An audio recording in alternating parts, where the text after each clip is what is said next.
So today we are going to see the classification of electrical networks, classification of electrical circuits. So linear network, first network is a linear network. The elements, linear network means network which consists the elements which are not changing with respect to time and voltage.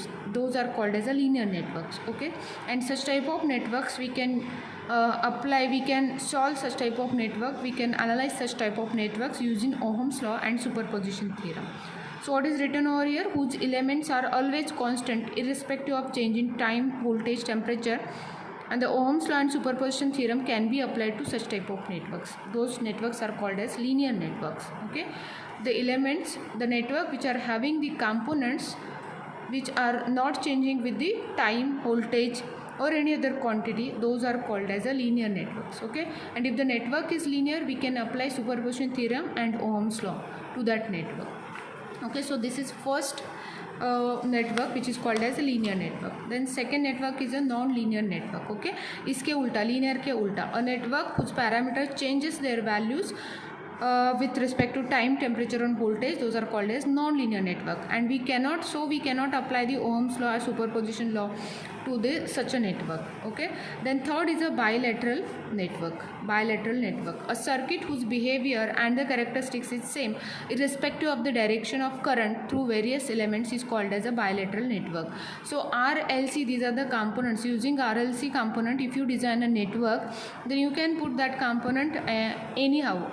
उसके terminals आपने कैसे भी लगाया तो there is no issue. Okay, only the thing is this capacitor if the capacitor is electrolytic capacitor then we need to see the polarity. Otherwise RL and some mica capacitor are there, few basic capacitors are there that you can put anywhere. Okay, there is no need to see the terminal for the direction of the flow of current. So such type of networks are called as a bilateral network, which do not require to see the direction of the terminals of the components. Okay, then unilateral network, a circuit whose behavior is dependent on the direction of current through various elements is called as a unilateral network. Example is network using diodes and transistors.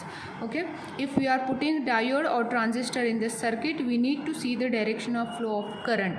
Okay, then only it will function properly, it will give a proper result. So the circuits which are having the diodes and transistors in it, those circuits are called as unilateral network. Okay, and then the active network, next type is active network. A network consisting at least one source of energy source is called as a active network. Okay, using source current, using voltage source and current source. Okay, the any network which is having only the RLC component, that we cannot say it as an active network because it is having all the passive components which are not the energy sources. Okay, so active network is a network which consists at least one source.